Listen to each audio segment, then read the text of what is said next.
नमस्कार मित्रों, आप सभी का स्वागत है हमारे यूट्यूब चैनल श्री कृष्ण उपदेश में। मित्रों, मैं सुधीर वर्मा आप सभी के लिए लेके आता हूँ श्रीमद् भागवत गीता का अथर्व, यानी कि आप सभी को मैं हर एक श्लोक का अर्थ समझाता हूँ।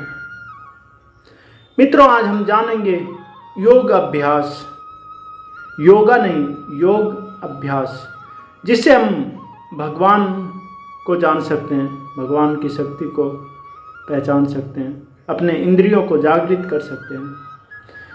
इसके विषय में जानेंगे। यह ध्यान योग अध्याय 6, जो पूरी अध्याय में योग के ऊपर ही आधारित है, पूरी अध्याय। तो इस पूरे अध्याय को हम जानेंगे आज श्लोक नंबर 11वां और 12वां को और 13वां 14वां को, 4 श्लोक को आज हम जानेंगे। बाकी का श्लोक आगे आपको इस तरह मिलता रहेगा। आप हमारे साथ बने रहिए और चैनल को सब्सक्राइब कर लीजिए। तो आइए मित्रों, जानते हैं। श्री भगवान वाच, स्वयं श्री भगवान ने बोले, योग अभ्यास के लिए मनुष्य एकांत स्थल में जाकर भूमि पर कुश बिछा दे और फिर से उसे मृग छाल से ढके तथा ऊपर से मुलायम वस्त्र बिछा दे। आसन ना तो बहुत ऊंचा हो ना बहुत नीचा, या पवित्र स्थान में स्थित हो।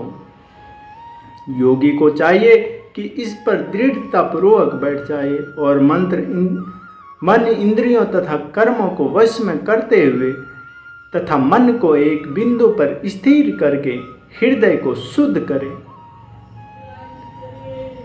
मित्रों, आजकल हम जानते हैं कि कुश एक घास होता है, वो बहुत जल्दी हमारे इधर उपलब्ध नहीं होता है, हमें नहीं मिल पाता है। तो उसके जगह पे आप एक चटाई का उपयोग कर सकते हैं। उस पर चटाई बिछा के उस पर वस्त्र बिछा लीजिए, ऊन वगैरह का, उससे भी आप कर सकते हैं। तत्पर मित्रों, इसे करना कहाँ है? पवित्र स्थान, तीर्थ स्थान का सूचक है। भारत में योगी तथा भक्त अपना घर त्याग कर प्रयाग, मथुरा, वृंदावन, ऋषिकेश तथा हरिद्वार जैसे पवित्र स्थानों में वास करते हैं और एकांत स्थान में योग अभ्यास करते हैं, जहाँ यमुना तथा गंगा जैसे नदियाँ प्रवाहित होती है। किंतु प्राय ऐसा करना सबों के लिए, विशेषताएं पश्चाताओं के लिए संभव नहीं है। मित्रों, ऐसा करना एक घर गृहस्थी वाले व्यक्ति के लिए संभव नहीं है। इसलिए वह अपने ही घर में साफ सुथरा जगह देख के वह अपने ही घर में एक शांत कमरे में कर सकते हैं। बड़े बड़े शहरों की तथा कथित योग समितियां भले ही धन कमा ले, किंतु वे योग के वास्तविक अभ्यास के लिए स्वार्थ अनुयुक्त होती है। जिसका मन विचलित है और जो अत्यंत संयमी है, वह ध्यान का अभ्यास नहीं कर सकता। अतः बृहत्र दिया पुराण में कहा गया है कि कलयुग, वर्तमान युग में जबकि लोग अल्पजीवी आत्मा सचताकर में मंद तथा चिंताओं से व्यग्र रहते हैं, भागवत प्राप्ति का सर्वश्रेष्ठ मध्यम भगवान के पवित्र नाम का कीर्तन है। कलह और दंभ के इस युग में मोक्ष का एकमात्र साधन भगवान के पवित्र नाम का कीर्तन है। कोई दूसरा मार्ग नहीं है, कोई दूसरा मार्ग नहीं है, कोई दूसरा मार्ग नहीं है। जानते हैं 13वां और 14वां श्लोक। श्री भगवान वाच, योग अभ्यास करने वाले को चाहिए कि वह अपने शरीर, गर्दन तथा सिर को सीधा रखे और नाक के अगले सिर पर दृष्टि लगाए। इस प्रकार वह अविचलित तथा दमित मन से भयरहित विषयी जीवन से पूर्णतः मुक्त होकर अपने हृदय में मेरा चिंतन करे और मुझे ही अपना चरम लक्ष्य बनाए। तत्पर मित्रों, जीवन का उद्देश्य कृष्ण को जानना है जो प्रत्येक जीव के हृदय में चतुर्भुज परमात्मा रूप में स्थित है। योग अभ्यास का प्रयोजन विष्णु के इसी अंतर्यामी रूप की खोज करने तथा देखने के अतिरिक्त और कुछ नहीं है।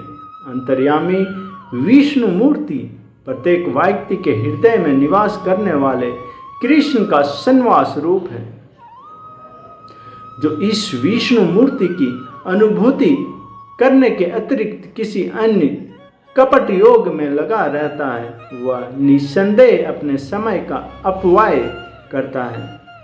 कृष्ण ही जीवन के परम लक्ष्य हैं और प्रत्येक हृदय में स्थित विष्णु मूर्ति ही योग अभ्यास का लक्ष्य है। हृदय के भीतर इस विष्णु मूर्ति की अनुभूति प्राप्त करने के लिए ब्रह्मचार्य व्रत अनिवार्य है। अतः मनुष्यों को चाहिए कि घर छोड़ और किसी एकांत स्थान में बताई गई विधि से असीन होकर रहे। नित्य घर में या अन्यंत्र मैथुन भोग करते हुए और तथाकथित योग की कक्षा में जाने मात्र से कोई योगी नहीं हो जाता। उसे मन को संयमित करने का अभ्यास करना होता है और सभी प्रकार का इंद्रिय तृप्ति से, जिसमें मैथुन जीवन की मुख्य से बचना होता है। महान ऋषि अग्निवल्क्य ने ब्रह्मचार्य के नियमों में बताया है, कर्मणा मानस्य वाचा सर्वस्थासु सर्वदा सर्वत्र मैथुन त्यागो ब्रह्मचार्य प्रत्यक्षते। मित्रों, सभी कालों में, सभी अवस्थाओं में तथा सभी स्थानों में मानस वाचा कर्मणा मैथुन भोग से पूर्णतः दूर रहने में सहायता करना ही ब्रह्मचार्य व्रत का लक्ष्य है। मैथुन में प्रवृत्त रहकर योग अभ्यास नहीं किया जा सकता। इसलिए बचपन से जब मैथुन का कोई ज्ञान भी नहीं होता, ब्रह्मचार्य की शिक्षा दी जाती है। 5 वर्ष की आयु में बच्चे को गुरुकुल भेजा जाता है, जहाँ गुरु उन्हें ब्रह्मचारी बनने के दृढ़ नियमों की शिक्षा देता है।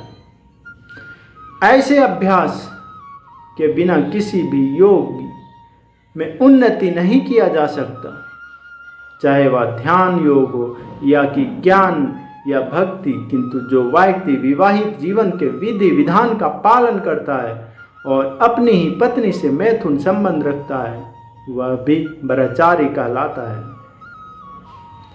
ऐसे संयमशील गृहस्थ ब्रह्मचारी को भक्ति संप्रदाय में स्वीकार किया जा सकता है, किंतु ज्ञान तथा ध्यान संप्रदाय वाले ऐसे गृहस्थ ब्रह्मचारी को भी प्रवेश नहीं देते।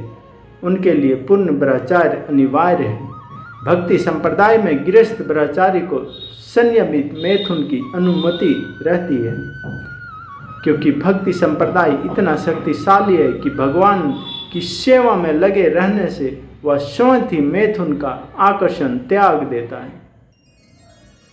भागवत गीता में 2.51 कहा गया है, विषय विनिवर्तते निर्हास्य देहानि रसवर्जा रसो यपश्य प्राण दृष्टा निर्वार्तते।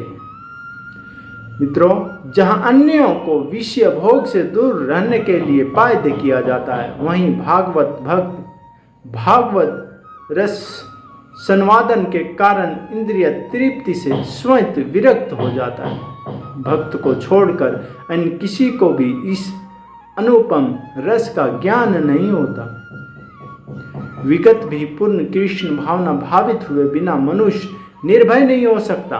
बुद्धिजीव अपनी विकृति, समृद्धि अथवा कृष्ण के साथ अपने शाश्वत संबंध की विस्मृति के कारण भयभीत रहता है। भागवत का 11.2.37 कथन है, भया द्वितीय भिनिवेशता सयदा इस्याद्य पेतस्य विपर्य यो समृति। कृष्ण भावना भावित व्यक्ति ही योग का पूर्ण अभ्यास कर सकता है, और चूंकि योग अभ्यास का चरम लक्ष्य अंत करण में भगवान दर्शन पाना है। अतः कृष्ण भावना भावित व्यक्ति पहले ही समस्त योगियों में श्रेष्ठ होता है। यहाँ पर वर्णित योग विधि के नियम तथा कथित लोकप्रिय योग स्मृतियों से भिन्न है। धन्यवाद मित्रों। आज